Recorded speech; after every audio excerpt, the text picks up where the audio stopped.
Picture this. It's the AFC divisional round. The stadium is absolutely deafening. The stakes are unimaginable, and then, in a single, gut-wrenching instant, the air is just completely sucked out of the entire city of Denver. Franchise quarterback Bo Nix goes down on the turf, a fractured right ankle. For months following that exact moment, a heavy, dark cloud of uncertainty hung over the Broncos facility. You really have to ask yourself, how does a young, dynamic quarterback, a guy whose entire game is fundamentally predicated on extending plays, evading rushers, and breaking outside the pocket, bounce back from severe lower body trauma? Do you put him in a bubble wrap scheme? Do you strip away the very magic that makes him elite just to keep him safe from further harm? Look, we have seen extremely promising NFL careers fundamentally altered or outright derailed by this exact scenario time and time again. But what is unfolding right now on the grass at Broncos training camp this summer? It isn't a story of caution, hesitation, or fear. No, it is a story of absolute, unyielding defiance. You see, when reporters asked Nix directly if the surgically repaired ankle would make him less willing to scramble, or maybe a bit more cautious in the face of a collapsing pocket, he didn't hesitate for a single second. His exact words? Absolutely not. I'm going to roll out. I'm going to be as athletic as I can be. He went on to explain that moving around is actually when he feels at his absolute best, when he feels completely free out there on the football field. He added that structurally, and maybe more importantly, mentally, he feels totally normal. Absolutely nothing is holding him back. And listen, this isn't just a player giving some standard canned media answer to get through a mandatory press conference. This is a truth bomb dropped directly into the lap of every single defensive coordinator in the AFC. He is putting the entire league on notice that he is refusing to change the DNA of his game. That phantom pressure that haunts so many quarterbacks coming off a major injury, it simply does not seem to exist for him. And this defiant mentality is literally the beating heart of Denver's entire operation, which makes total sense when you look back at his incredible 2025 campaign. Nix wasn't just surviving in the pocket last year, he was a dual-threat nightmare. He racked up 356 rushing yards and 5 rushing touchdowns. But here is the most staggering critical statistic of them all. Despite leading the entire National Football League with a massive 612 pass attempts, Bo Nix maintained the lowest sack per attempt rate in football. Just let that sink in for a moment. Usually young quarterbacks get sacked constantly, right? They struggle to process complex coverages, they hold the ball a fraction of a second too long, and they take catastrophic negative plays that just completely kill drives. To throw the football 612 times and take the fewest sacks per attempt is almost mathematically impossible unless your mobility is truly elite. His legs aren't just a tool for picking up a few cheap yards on third down. His mobility is the ultimate pressure release valve for the entire offensive line. It is his superpower. Taking that away would completely neuter what makes this offense function at a championship level. And beyond the pure stats, think about the locker room. When the face of your franchise is out there taking hits, rolling out, and refusing to play scared after a fracture, it sends an electrical charge through the entire 90-man roster. It tells the offensive line that if they get beat, their quarterback has their back. It tells the receivers to just keep running their scramble drill routes because with Bo Nix, the play is never truly dead. Section 1. A fearless return. The quarterback's defiant stance sets the tone for 2026. Section 2. The Waddle Catalyst. Shifting the offensive arithmetic. Now, Sean Payton and the Denver front office knew that a physically healthy and fearless quarterback alone wouldn't be quite enough to summit the mountain that is the AFC. They needed a paradigm shift. They needed an elite catalyst. Enter Jalen Waddle. The acquisition of Waddle injects a terrifying, cinematic level of speed onto the field that fundamentally alters the geometry of how defenses have to play the Denver Broncos. But to secure this catalyst, the Denver front office paid a massive, immediate cost. 2 premium draft picks, a first-round pick, and a third-round pick. In the modern NFL economy, where cheap 4-year rookie contracts are the single most valuable commodity a general manager has to build out a roster and maintain depth, this is a king's ransom. You do not push these kinds of chips into the middle of the table, completely sacrificing your future pipeline unless you firmly believe you are exactly one elite weapon away from blowing the roof off the league. The Broncos front office has entirely committed to reshaping their offensive identity. They're mortgaging future assets to give Bo Nix the ultimate weapon right this very second. So how exactly do you deploy a player that you just traded a first and third round pick for? Bo Nix laid out the strategic vision, and honestly, it is a nightmare scenario for opposing defensive backs. He said, the middle of the field, outside, vertically, behind the line of scrimmage, we're going to utilize him everywhere. Whatever the defense gives us, we're going to attack. They're not just going to line him up on the outside numbers and lazily tell him to run a deep post every play. No way. They're going to put him in pre-snap motion to reveal coverages. They're going to line him up in the slot against mismatched linebackers, hand it to him on jet sweeps at full speed, and throw him receiver screens behind the line of scrimmage just to let him work in open space. It is a completely indiscriminate, all-angles attack designed to ruthlessly exploit whatever minor weakness a defense shows on any given Sunday. To truly understand this deployment, you really have to understand head coach Sean Payton's foundational philosophy on how a receiver actually wins at the professional level. Payton preaches that there are really only two ways to create true separation in the NFL. You have to run incredibly fast, and you have to stop incredibly fast. Waddle is a football unicorn because he possesses elite world-class traits in both categories. I mean, his one-handed acrobatic catches in camp are already going viral, but it's his explosive ability to get off the line of scrimmage in a blink, accelerate to top speed, and then break on a dime that allows him to win this microscopic game within the game. Stopping fast is what prevents elite defensive backs from undercutting routes and jumping passes. He keeps cornerbacks completely guessing, terrified of getting beaten over the top, which in turn artificially creates massive cushions of space for him to operate underneath. And if you think opposing cornerbacks might eventually get a read on him, you need to hear this chilling observation from Broncos veteran safety Brennan Jones. Jones actually played with Waddle in Miami, so he knows his speed profile better than anyone on that roster. Jones watched him in Denver's camp this summer and had a terrifying realization. He said, "He might even be a little faster, which is insane. I didn't think that was physically possible." Think about that.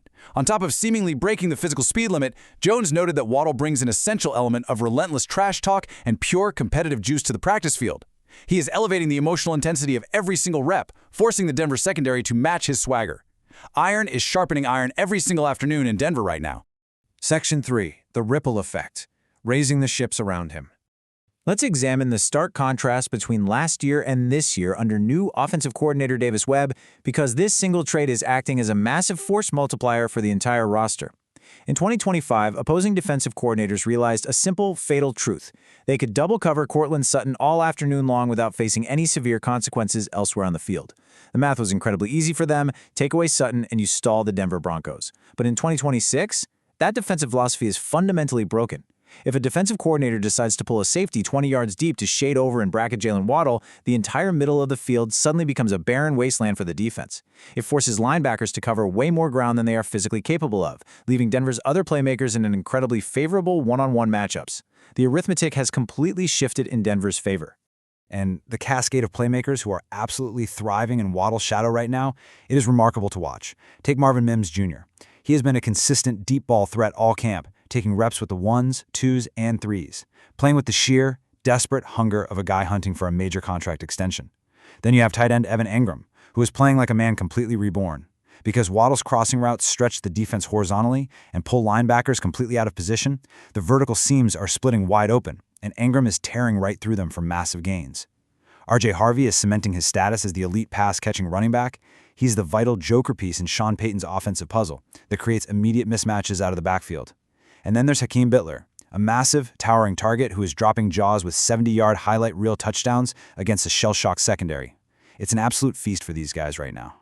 The crucial point regarding the sheer depth of weapons was summarized perfectly by Bo Nix himself.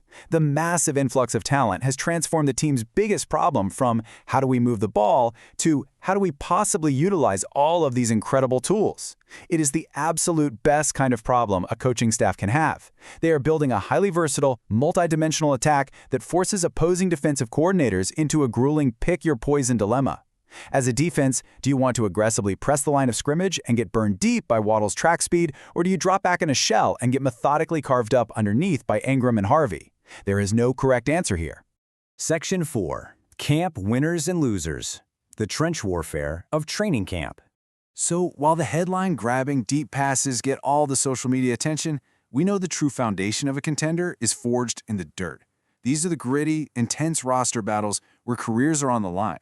At cornerback, Sean Fresh Jr. is rocketing up the depth chart. He snagged an interception early in acclimation drills and is just refusing to back down. Hakeem Butler is proving that his back-to-back UFL Offensive Player of the Year awards translate perfectly to the speed of the NFL level. But guys, the most critical, high-stakes battle by far is at the backup quarterback position. Sam Ehlinger is pushing incredibly hard, earning crucial reps running the second-team offense. Ehlinger's mobility perfectly mirrors Bo Nix's style, meaning Sean Payton wouldn't have to drastically change the playbook if he ever had to step in. Meanwhile, Jarrett Stidham, the guy who's comfortably held the backup job for years, is trending sharply downward. In a Sean Payton offense, the ball has to come out on time, every single time. But Stidham has been looking hesitant, indecisive, and taking would-be sacks in practice. Remember, with your franchise quarterback coming off a major fractured ankle, the QB2 landscape is quite literally one of the most vital insurance policies a team can hold. The pressure on Stidham is absolutely massive right now. And we absolutely cannot ignore the ferocious pushback from the defensive side of the ball. The Denver defense is actually winning a large majority of these early camp practices.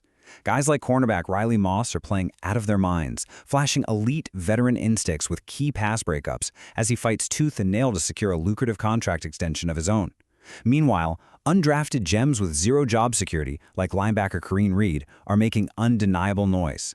Reed is out there forcing a fumble and recovering it in key team periods, fighting desperately to lay claim to one of the final, highly coveted spots on the 53-man roster.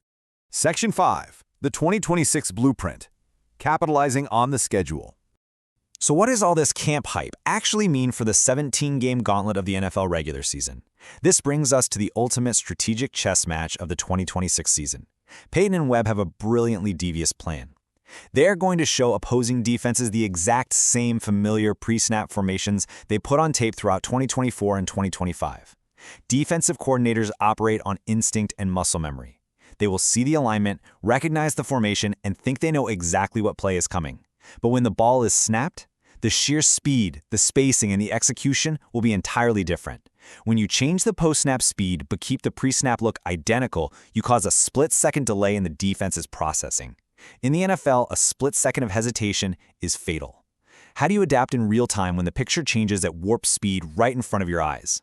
And the Broncos absolutely must execute this blueprint perfectly right out of the gate, because their season is a dramatic tale of two halves. The first half of their schedule is a brutal, unforgiving storm against top-tier playoff-caliber opponents.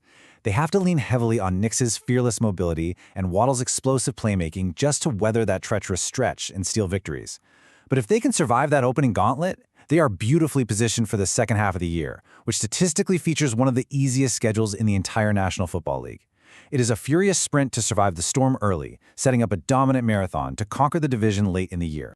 The offensive ceiling for the Denver Broncos has not been this sky-high in years. They have pushed all their chips to the middle of the table, their franchise quarterback is healthy and entirely fearless, and they now possess the most dangerous deep threat catalyst in football. To make sure you do not miss a single snap of this incredible high-stakes storyline, you need to subscribe to NFL Nexus right now. Hit that like button on this explainer and jump into the comments below. We've talked about the incredible speed, the massive stats, and the favorable schedule, but here is the ultimate question for you. When the playoffs finally arrive and the weather turns freezing cold, can a finesse track team offense led by a quarterback with a surgically repaired ankle actually survive the physical violence of the AFC heavyweights? Let us know what you think down below, and if you love these deep cinematic dives into the heart of the game, support the channel by becoming a channel member today. We'll see you on the next deep dive right here on NFL Nexus.